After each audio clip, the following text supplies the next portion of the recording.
Olá, meus irmãos, paz do Senhor a todos, bem-vindo ao canal Voz Profética SP. O título da mensagem de hoje é a nossa soberana vocação, a nossa soberana vocação. Lembrando, irmãos, que se você é inscrito, deixe o seu like se você gostar da mensagem. Se você não é, se inscreva, divulgue e use esse canal para o evangelismo, para evangelizar os seus amigos. Dito isso, o tema está em Filipenses 3,14, Filipenses 3,14, onde está escrito assim: prossigo para o alvo, pelo prêmio da soberana vocação de Deus em Cristo Jesus. Amém. Irmãos, o propósito de Paulo, quando escreve isso, é encorajar, edificar, abençoar os filipenses, que estavam nesse momento passando dias bem difíceis. A palavra mostra aqui uma figura de linguagem, o Paulo usando, de alguém que busca um prêmio, porque ele fala assim, prossigo para o alvo pelo prêmio, como se fosse, por exemplo,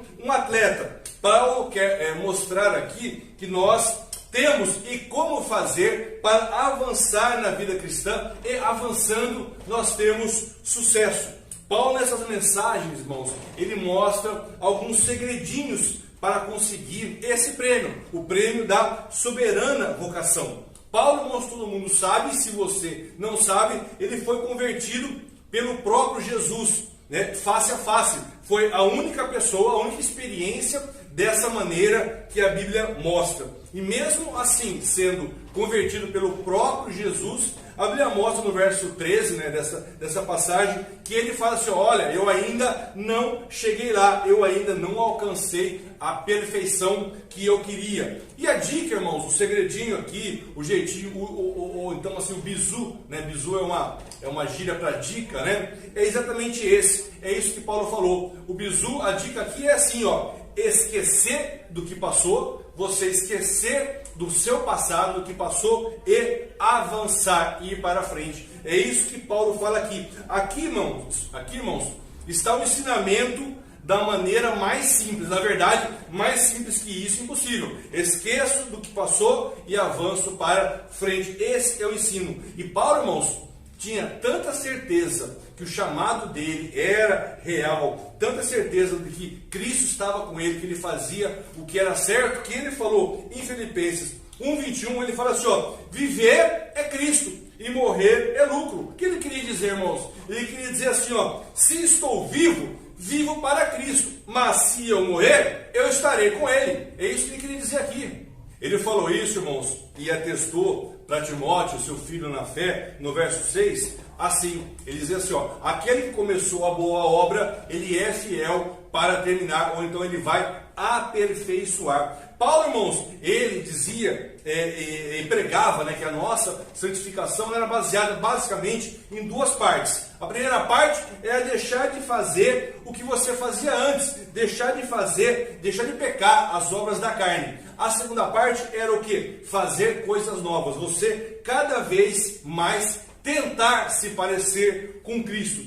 Paulo, depois desse encontro que ele tem com Jesus, ele considerava todo o resto que ele achava que era importante, inútil. Tanto é que ele fala assim, o que era lucro, hoje é perda. Da mesma maneira que está lá em Mateus 13, 44, onde fala da passagem que um homem compara o reino de Deus a um tesouro escondido no campo. E um homem encontrou, e aí ele ficou cheio de alegria, e ele vendeu tudo que ele tinha para poder comprar aquele campo, porque o tesouro estava lá. É isso que Paulo fala aqui, olha, isso que me interessa, tudo que eu tenho hoje é muito melhor, o que eu tinha nada era importante. Paulo, irmãos, para quem não sabe, ele foi um judeu circuncidado, ele era escritor, ele era teólogo, Paulo era um pregador e foi um plantador de igrejas. Paulo escreveu metade do Novo Testamento, 13 ou 14 epístolas são direcionadas a ele. Paulo, depois de Jesus, ele foi o maior influenciador do Novo Testamento. Tanto é que esse período da vida de Paulo ele é conhecido como paulinismo.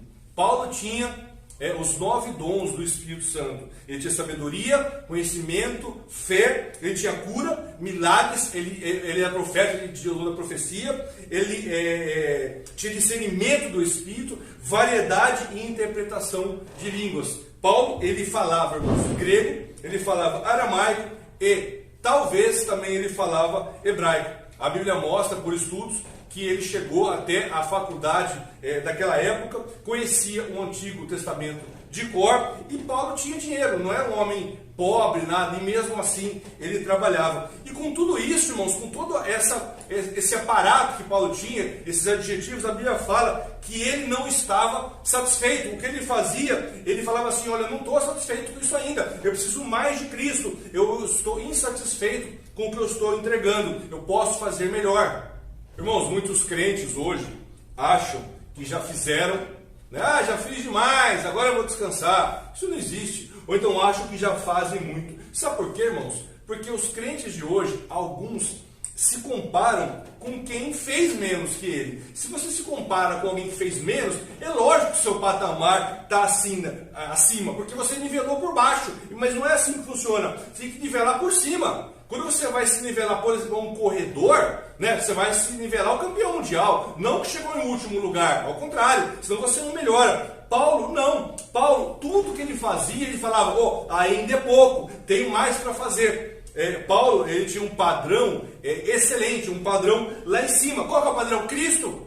O padrão de Paulo era Cristo. E como ele não tinha alcançado, né, esse padrão que ele queria, ele falava: eu quero mais, eu quero continuar correndo, seguindo, eu quero continuar rompendo, eu quero continuar fazendo o que eu tenho que fazer. E assim, irmãos, que um crente, um cristão maduro tem que agir, tem que reconhecer que cada dia ele pode fazer um pouco mais, tem que fazer uma avaliação de si mesmo, uma avaliação honesta. Como eu estou hoje com Cristo? Posso fazer mais e tentar melhorar. Essa é uma característica, se você pegar a Bíblia, uma característica dos verdadeiros santos da Bíblia, da história dos heróis da fé e da igreja. Estão sempre descontentes com o nível espiritual que eles têm. Para quê? Para tentar melhorar, para tentar fazer um pouco mais. Nunca tá bom. Dá para fazer mais? Dá para melhorar. É isso que Paulo fazia.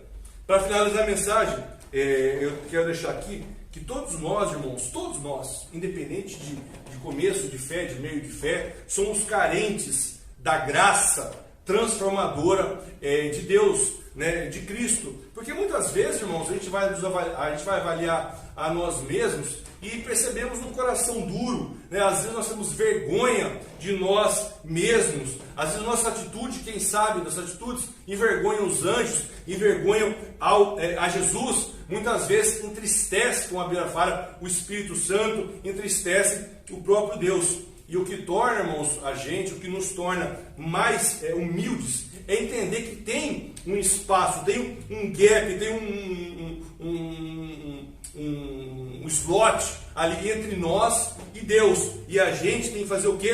Tem que buscar melhorar, para que esse espaço cada vez fique menor e cheguemos mais perto da graça, mais perto da vontade, mais perto de Cristo. Amém? Essa é a mensagem de hoje. Vamos fazer uma rápida oração. Senhor Deus, Pai de nosso Senhor e Salvador Jesus, graças te damos por essa palavra. Pedimos que tu venhas, Senhor, cada dia mais transformar o nosso coração. Venha nos mostrar, Papai querido, que atitudes, Papai, que te alegram, que atitudes, Papai querido, edificam a nossa vida. Abençoa cada um que escuta essa mensagem. Faz conforme a tua santa vontade, derramando a tua graça sobre nossas vidas. É o que eu te peço, em nome de Jesus. Amém. Irmãos, lembrando mais uma vez, divulgue o canal, fale com o teu amigo. Eu acabei de sair de um posto de gasolina agora, chamei a menina na frentista, vem cá, meu, tem um canal, abre aí, tem internet? Tem. Peguei lá e ela abriu, já se inscreveu. Meu, indica pro teu amigo, evangeliza. Se você não tem essa vontade, esse dom, não tem ainda esse traquejo de falar a palavra, olha, tem um site aqui, um canal, evangeliza usando